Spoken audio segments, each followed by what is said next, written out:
بەڵێ بەڕێزان لێرەوە دەستمان پێ کرد کە بەڕێوەبەر ئەرکەی هێواتە تۆ ئەمە سەرەتاییترین زانیاری لەسەر بەڕێوەبردن ئەوەیە تۆ بزانی هەموو بەڕێوەبەرێ ئەرکێکی هەیە کە چییە؟ پلاندانانە، ڕێخستنە، ئاراستەکردنە، کۆنتڕۆڵکردنە. ئەمە تۆ پێویستە ئەم چوار وشەیە بە واضحی بزانیت. و شتی تریشمان هەیە کە ئەکرێت لەناو ئەم چوارە جێکینەوە، ئەکرێ لە دەرەوەی ئەم چوارەش بێ، ئەوە ئینشاءڵڵا ئەگەر دوایی پێویستی کرد ئاماژەی پێکەین یا خۆتان دەتوانن دیراسی. بەنسبەت ڕێخستنی بەشەکان واتە سترەکچەری ڕێکخراو، پیکەری ڕێکخراو، ئەگەر ڕێکخراو کات بەڕێزان جارێککە باو تێبینێ بڵێمەوە کەوتم ڕێکخراو ئەکرێ کۆمپانیا بێ، ئەکرێ حیزب بێ، ئەکرێ دەستگایە بێ، ئەکرێ پەیمانگایە بێ، ئەکرێ زانکۆیە بێت کە ڕێکخراو هەمووی ئەگرێتەوە. باشە چکە ئۆرگانیزیشن هەمووی ئەگرێتەوە. پەیکەری ڕێکخراو لە بەڕێوەبردنە ئێمە ئەم 4-5 باسەکەین، بەڵام لە ڕاستیە خودی بەڕێوەبردن ئەکرێ بەبێ جوگرافیا شوێنەکەی دیاریکە. بۆ نمونە ئێستا عادەتەن حیزبەکان چیەکەن؟ مەڵبەند و لەقەکانیان بەبێ شارەکان دیاری ئەەکەن، یان ڕێکخراوێک بۆ نمونە هەر لە ناو شارێکە فەرعێکی تایبەت بۆ زانکۆ دروستەکە، بۆ نمونە گەر تایبەت بێ بە خوێندکاران و قوتابیان، فەرعێکی تایبەتیش دروستەکە بە قۆناغەکانی تری خوێندن. کەواتە ئەوە لە بەڕێوەبردنە تۆ ئازادی بەپی ئەو دیراسەیە کە ئەیکەی چۆن ئەتوانی ئاسان بەڕێوەبەری ئەتوانی ئەو بەشانە جاکەیتەوە. بۆ نمونە تۆ لە کارخانەیەکە تەمان دیراساتی علمی هەیە، کاتێک کە تۆ کارخانەیەک ڕێگەخەی مەخزەنەکەت لەکوێ بێت. بۆ نمونە تۆ کۆمەڵە شت بە هەند وەرەگری، یەکێک لەوانە کاتە، چۆن بە کاتێکی کەمتر پێویست نەکات تۆ مەخزەنەکە دوور بێ، هەمیشە کاتێک کە شتێت دروستەکەی بڕۆی لە مەخزەن بۆ سەرۆ بێنی، مەخزەنەکە نزیکی ئەو شوێنە بێ کە تۆ کارەکەی تیاکەی، موختەبەرەکە، تاقیگەکە. اینجا لە ڕوویەکی کەشەوە تۆ ئەبێ حساباتی پەیکەری شوێنەکە بکەی. یەکێک لەوانە ریسک مانیجمنتە، واتە خەتوورە. بۆ نمونە تۆ سەرکارت لەگەڵ مادەیەکە هەیە کە پێچێ بتەقێتەوە یا ئاگر بگرێ، ئایا تۆ ئەبێ ئەمە لەکوێ دانەی؟ پێچێت تۆزێ تێچوون بۆ تۆ زیادکە، بەڵام ناچاری تۆزە دووری خەیتەوە بۆ یەک ڕۆژێ ئاگرکەوتەوە هەموو معاملەکە نەسووتێ. کەواتە تۆ حسابات هەیە علمیان، تۆ حساباتی هەموو شتەکانەکەی لە ڕێخستنەکە. باشە؟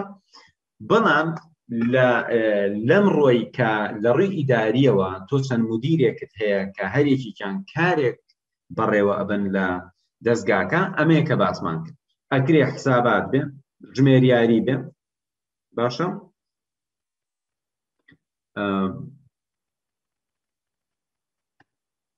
ببوورن با دڵنیا بمەوە بزانم کەس هەیە کە نەهات بێتە خەت.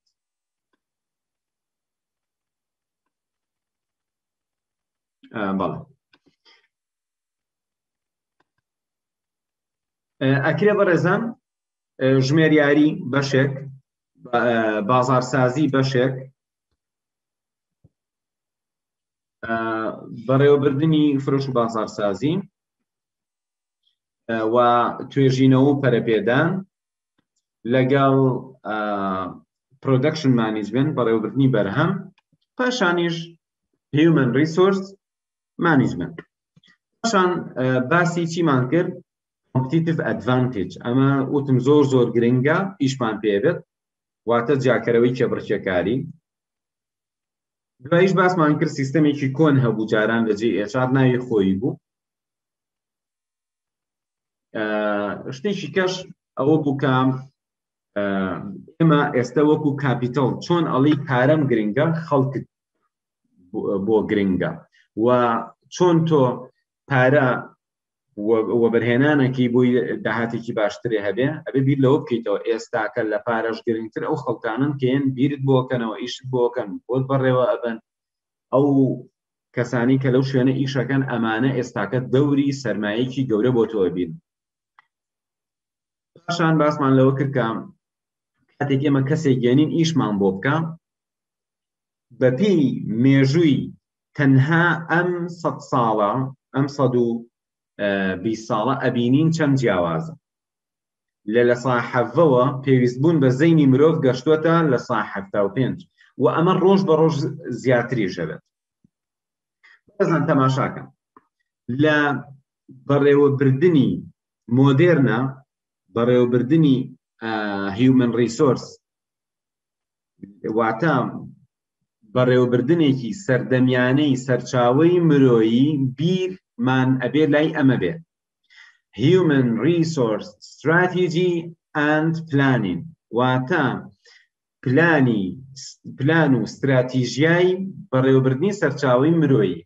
بەڕێزان بە ئەوە بڵێم هەر شتێک کە باسی لە استراتیژ کرد واتە کەی واتە ئەم ساڵنا ئەم ڕۆنا ئەم ساڵنا ئەم 2 ساڵەنا کە وتمان استراتیژ واتە چەند ساڵێکی تر. تۆ ئێستا ئەتەوێت چەند ساڵێکی کە بەکوێ بکەیت. ئێستا چیمان هەیە؟ Strategic Human Resource Managementمان هەیە کە ئێستاکەت بینی لە بەردەمیا SHRM واتە Strategic Human Resource Management. قسەکەی من لە ئێستا ئەمەیە بەڕێوەبردنێکی سەردەمیانەی Human Resource Management پێویستی بەم نەخشەیە کە ئێوە تەماشایکە بۆ ئەوەی استراتیژیانە بگەین و پلانێکمان هەبێ ئایندە نگەر بێ ئایندەی تا ببینینەوە لە بەڕێوەبردنی سەرچاوی مرۆییە ئێمە پێویستمان بم بەشانە زۆر ئەبێت. ئەمە شتێکی زۆر سەردەمیانەیە. چی؟ ڕێخستن خودی ڕێکخراوەکە IT بواری تەکنۆلۆژیای زانیاری کۆنترۆلین لەگەڵ سۆشڵ میدیا تۆڕە کۆمەڵایەتیەکان ڕۆژ بە ڕۆژ گرنگترە بن.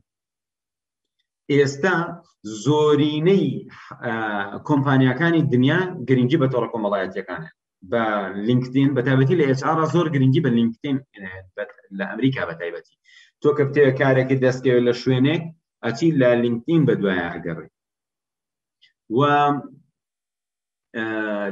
سۆشڵ میدیا بەتایبەتی لە وڵاتی وەکو عێراقا فەیسبوک زۆر گرنگە. جا بەڕێوەبردنێکی سەردەمیانە و گرنگ کە بیری لای ئایندە بێ کە هیومن ریسۆرس و ئەم 4 خاڵەی باسم کردووە بەچی ئەبێ بەڕێزان؟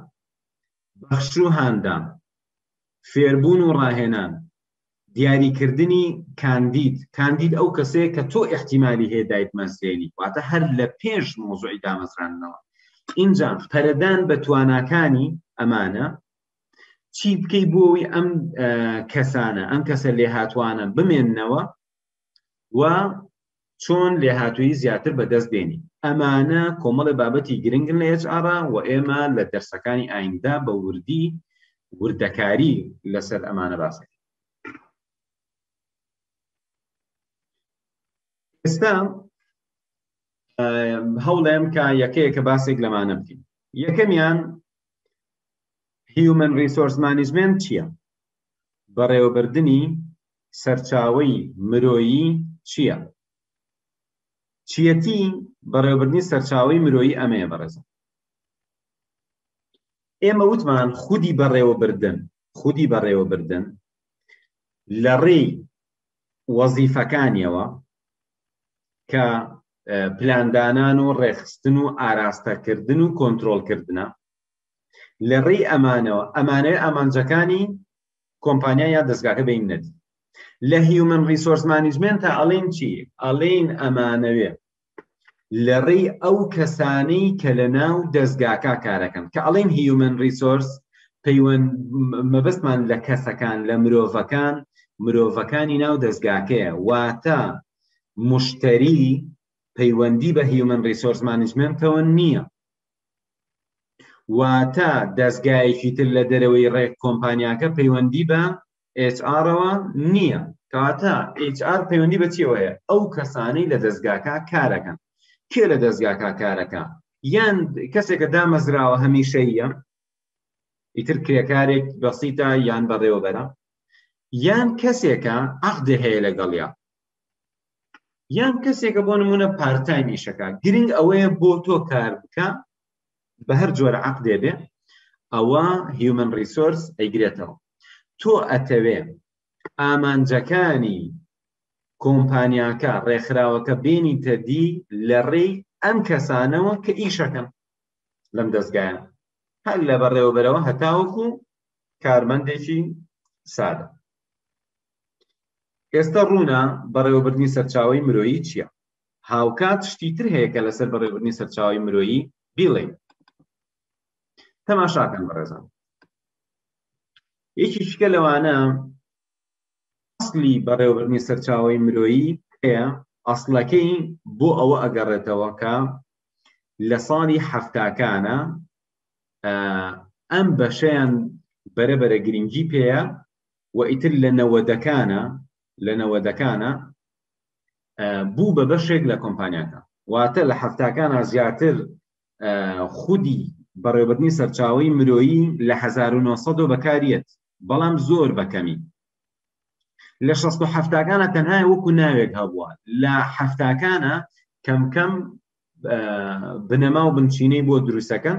دوایی لەکەیە ئیتر جێگیرە بێ لە 80کانەوە ئەچێتە ناو کۆمپانیەکان. لە 90کانە زۆربەی کۆمپانیەکانی دنیا بەشی HR دانێن و ئیتر بوونی کەسەکانی ناو کۆمپانیاکە بێ بە شتێکی زۆر گرنگ.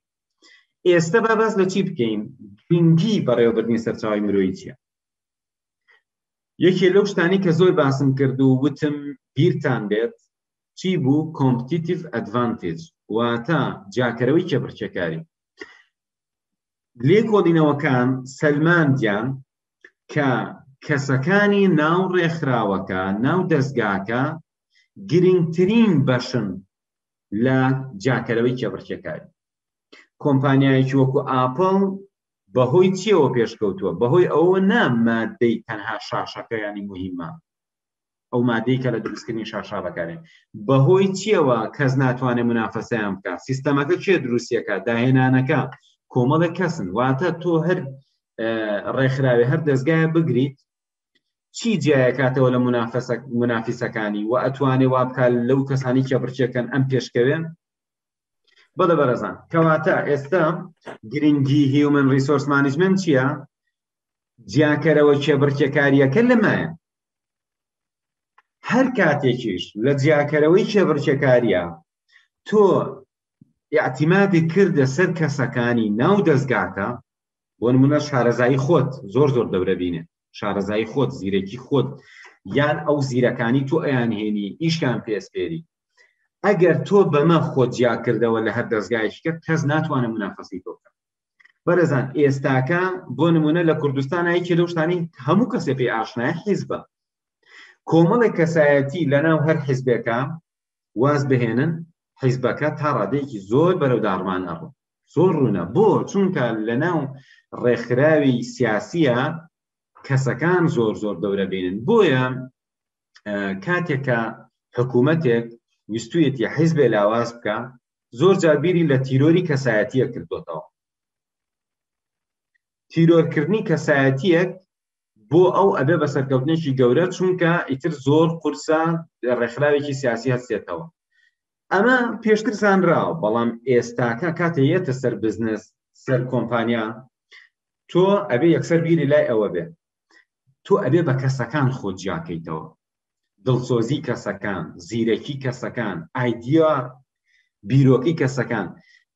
کۆمپانیایەکی وەکو ئاپڵ، وەکو سامسۆن، وەکو گوگڵ، وەکو ئەمازۆن پارەیەکی باش سەرفەکەن بۆچی؟ بۆ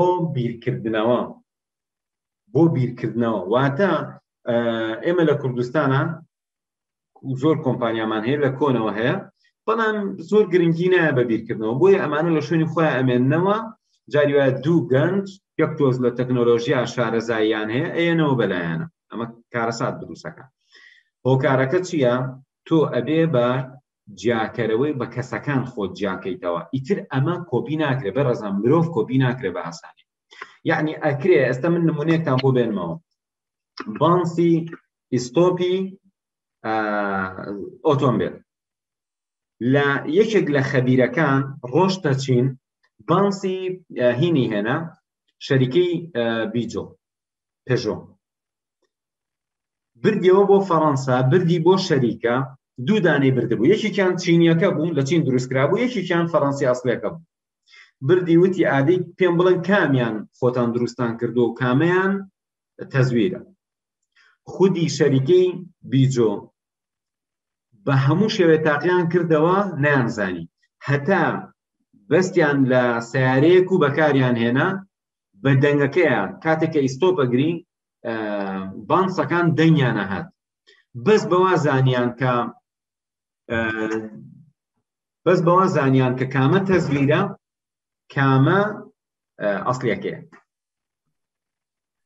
کەواتە کاتێک کە تۆ هەموو جیاکەرەوە چێبڕچێکاریەکەت لە خودی بەرهەمەکە بێ بەرهەمەکەت تەزویرە کرێ و تۆ ئیشەکەت لە دەسەی خۆ ئەو کۆمپانیا پێشکەوتوانی بەردەوام بەرەو پێشەچن خەڵک بیرۆکەکانیان ئەبات بەڵام خەڵک عەقڵیەتەکە نابات. عەقڵیەتەکە پەیوەندی بە کەسەکانەوە هەیە. بۆیە لێرە تۆ زۆر گرنگە لە هیومن ریسۆرس شارەزابی هەتا وەکو بەرگەی منافیسەکانە بگریت. کەس پرسیاری هەیە بەڕێزان کێ پرسیاری هەیە لەسەر گرنگی هیومن ریسۆرس مانیجمنت؟ پێم خۆشە کێ فکرەیەکی هەیە مداخەلە بکە. بەڕێ کاک نورەدین.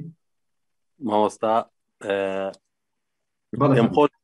پێم خۆش بوو ڕوونکردنەوەی وەکو ڕوونکردنەوەیەک باز لەوە بکەم. هەر منەظەمەیەک هەر ئۆرگەنازەیەک پێویستە شتێک بکە کە دیدگایەکی یاخۆت پلانێکی درێژخایانی هەیە، ینی بەعکمی ئەوەی ئێمە چەند ساڵێکە مەسەلەن لە بواری کەلوپەلی ئۆتۆمبیل ئیش دەکەین، بە بڵێن چەند فەرعێکمان هەیە لە شاری هەولێر. ئەوجا ئەوەی ویستم لێروکانە باسی بکەم ئەوەیە پێویستە هەموو شوێنێک منەظەمێک بەردەوام چۆن حیزبەکان کادیر دروست دەکەن بەردەوام خەڵک دروست بکەن، بەردەوام خەڵک دروست بکەن بۆ ئەوەی ئەگەر کە چەند کەسێکیش ڕۆی و لە دەستیاندا خەڵکی تر بێت بینە سەرکار و خەڵکی ئامادە بێت. من بۆ خۆم ئەو شتم ینی زۆر ینی بە لە ڕابردوو تەجروبە کردووە. ئەگەر منەظەمەیەک کۆمەڵێک خەڵکی هەبوو ئەو منەظەمە بە پاش ناکەوی یاخود بڵێن ئەو ئامانجەی هەیە دەتوانی باشتر بەدەستیان بێنێ، بەڵام ئەگەر کۆمەڵێک خەڵک هات و ڕۆی ئەو منەظەمەیە ئەکیدم بە دوا دەکەویتر. دەستان خۆش بێت. دەستەکانە خۆش بێ. جان لە هیومن ریسۆرس مانیجمنتە بۆی ئەمە ڕوونەیە دوو بابەتی زۆر گرنگ هەیە. یەکێکیان پێوترێت سەکسێشن مانیجمنت، ئیشی ئەوەیە کە جێی ئەوانە بگرێتەوە کە ئەڕۆن. یەکێکیشیان پێش ئەمە ئەبێ ئیش لەسەر چی بکە؟ لەسەر هێشتنەوە بکە. ریتێنشن چییە؟ تۆ ئیش لەسەر ئەوە ئەکەی کە ئەو کەسانەی کە لێ هاتوون دەستگاکەی تۆ پشتیان پێوەسی ئەمانە نەڕۆن و ئەبێت تۆ لە بەڕێوەبردننی استراتیژی سەرچاوە مرۆییەکانە بیری لای ئەوە بێ ئەم نەفەرشتێکی لێ هاو تۆچی ئەەکەیت، نەک خوانەخواسە دوایی کەسەکە ڕۆشت یاوازی هێنا یا نەخۆشکە و یا ئیتر نەیتوانی کار بکە تۆ ڕوبەڕووی کارەسات ببیتەوە. جا ئینشاءالله من لە دەرسەکانی ئایندە هەردوو بابەتەکە ڕوونەکەمەوە کە بە شێوەیەکی زانستی ئەبێت چی بکەین بۆی بمێننەوە و چی بکەین بۆەوەی ئەگەر هەل لە ئەگەری ڕۆشتنا ئێمە حەلێکمان هەبێ بووی. بڵێ فەرموو پەیام حەکیم.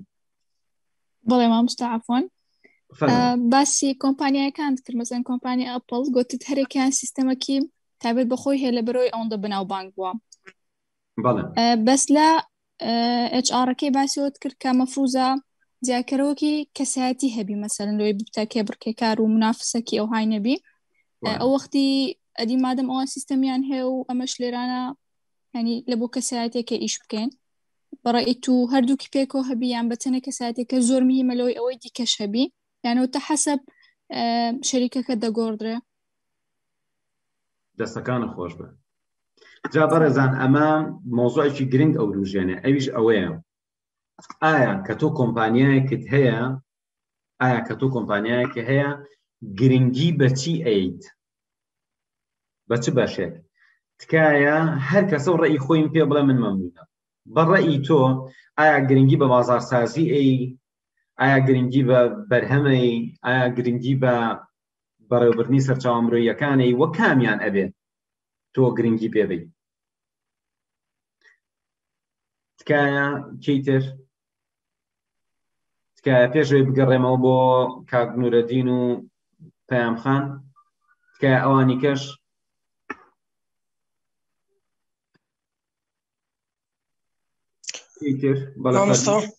بەڵێ فەرموو مامۆستا جان طبعا هەموو بەشەکان گرنگن بەس ئەوەی بەلای من گرنگە زیاتر بەرهەم و بابرێن ئەو خەڵکانێک کە لەگەڵ دیش دەکەن ئەو دوو لایەنە زۆر گرنگە کە زەختیان لێ بکەی و بیان پارێزی بەرهەم و HR تۆ ئەڵێ بەرهەم و HR زۆر گرنگە دەست خۆش بەڵێ مامۆستا بەڕای من یعنی احتیمام دەبی بەو کەسانەی دەی کە ئەوەیان هەیە بەهرەیان هەبی بەڵێ گرنگیدان بە ئەو پێوترێت تالنت مانیجمنت لە HR بە گرنگیدان بە لێهاتووی واتە بەڕێوەبردنی لێهاتوویەکان دەست خۆش بەڕێوەبردنی لێهاتووی بەڵێ هیوا ڕەشید بەڵێ مامۆستاجان ئەمن بە پێوەی کە تەمەنم کەمە و زۆر زانیاری لەسەرەوەی نازانم بەڵام بە پەیوەندێکەوە خوێندیتمەوە پێویستەکە وەکو کڕیارەکان کار بکەین لەگەڵ ئەو کەسانی کە کارمان لەگەڵ دەکەن وەها ڕەفتاریان لەگە بکەین واتە تۆ ئەڵێی ڕەفتارکردن لەگەڵ کڕیارەکان ئەمە زۆر گرنگە واتە تۆ ئەڵێی بازارسازیەکە چکۆ پەیوەندی بە بازارسازی واتە تۆ ئەڵێی مارکێتینگ زۆر گرنگ دەست خۆش چکە مارکێتینگ مشتریەکانە هێڵێتەوە شتەکان تەفرۆشرێ مامۆستا کوردستان بەڵێ بەرهەم مارکێتینگ سەرچاوەمڕۆییەکان بەرهەم و مارکێتینگ سەرچاوەمڕۆییەکان دەستەکانە خۆش بە وەڵامیش مامۆستایمان دەستەکەمە هاو بەشە چکە مۆبایلەکەمە ناو بەشە بەڵام مامۆستاگیان هەمووی گرنگە زۆر گرنگە بەڵام بەڕاستی سەرچاوەمڕۆییەکان و ئێمە یاسایەکمان هەیە دەڵێ لە 180 بەرهەمی کۆمپانیا لە 120 کەسەکان لێ بەرپرسیارن و هەروەها لە 120ەکەش دیسان ئەوەکتر کراوە فۆکسی کراوەتە سەر لە 120 ئەو لە 120ەکەش بۆتە لە 180 ئەو لە 180ەکەی دیکە دێنێ تۆزێک ئاڵۆزەوە بە ئەوە دەست خۆش بەڵێ ئاماژەت بە یاسای لە 180 کرد کە لە مەبەست چییە؟ تۆ مارکزیۆڵ ئەوانش ئاماژەی پێ دەکەن ئەوەیە کە تۆ سەرکردت هەبوو کارمەندی لێ هاتووت هەبوو داهێنرت هەبوو ئەو کاتە بەشەکان دیکە زۆر بە ئاسانی گەشە دەکات بەس کە بەشەکان زۆر گەشەی کرد تۆ خۆشت ئاماژت پێدەداری وایە کارمەندەکە لە ئاستێکی زۆر بەرزدایە بەڵام احتیمالی کۆمپانیایك خەڵەتێنێ بڕوان دوای هەموو شتەکان دیکە ئەکسەر ئیفلیس دەبێت دەستەکانە خۆش بێن هەروەها بەنامەش کەسێک نردوێتی ئەڵێ من سەرچاوەمڕۆییەکان بۆ من زۆر گرنگە بەڕێزان با من ئێستاکە شتێ بڵێم لەسەر ئەوە کە لە ڕووی زانستیەوە تۆ ئەبێ گرنگی بە چ بەشێک بدەیت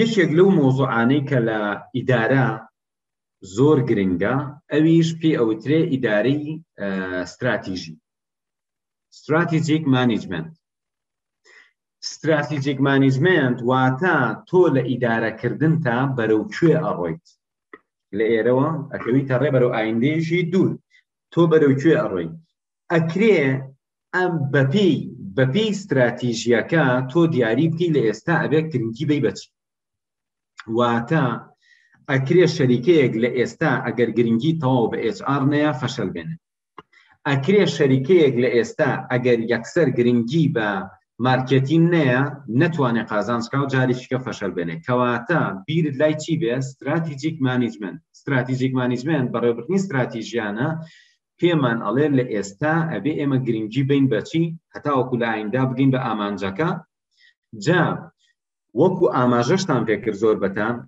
ئەوەی کە گرنگە کەسەکانن شتەکانی تر پەیوەندی بە کەسەکانە لێرە هیومن ریسۆرس مانیجمنت گرنگەکەی دەرەکەوێت بۆ نمونە طبعا ئەم مۆزوعمان لەسەر ئەوە کردەوە کە خاتوبەیان وتی باشە ئێمە لەلایەک ئەڵێین سیستەمەکە گرنگە لەلایەکیش ئەڵێن کۆمپیتیتیڤ ئەدڤانتیج بە کەسەکەی ئێستا کەینە سەر ئاپڵ بە هەردووکیانەوە نییە لەلایەک ئێمە ئەڵێن کۆمپیتیتیڤ ئەدڤانتیج بە کەسەکان بێ کەچی ئاپڵ بە سیستەمەکەی کێبڕکێ پێشخستنی سیستەمەکە و ئیدارەی سیستەمەکە و داهێنان لە سیستەمەکە ئیشی کێ ئیشی کۆمەڵێک کەسە لە ناو کۆمپانیای ئاپڵە واتە جارێکی تر لێرەوە کۆمپانیای ئاپڵ بۆ عەقدەی کردوویەتی لەگەڵ ئەو ئەندازیارە داهێنەرانە توانیوێتی ئەو کێبڕکێیە بپارێزێت. وابزانم ئێستا ڕوونە کەواتە خودی سیستەمەکە بۆ نمونە سیستەمێکی ئەلکترۆنیە سۆفتوێرە، بەڵام کێ بەردەوام دیڤلۆپیەکان؟ دیڤلۆپەرەکان ئەوانەی کە زۆر ئیش لەسەر بەرەو پێشبردننی سیستەمەکە ئەبن.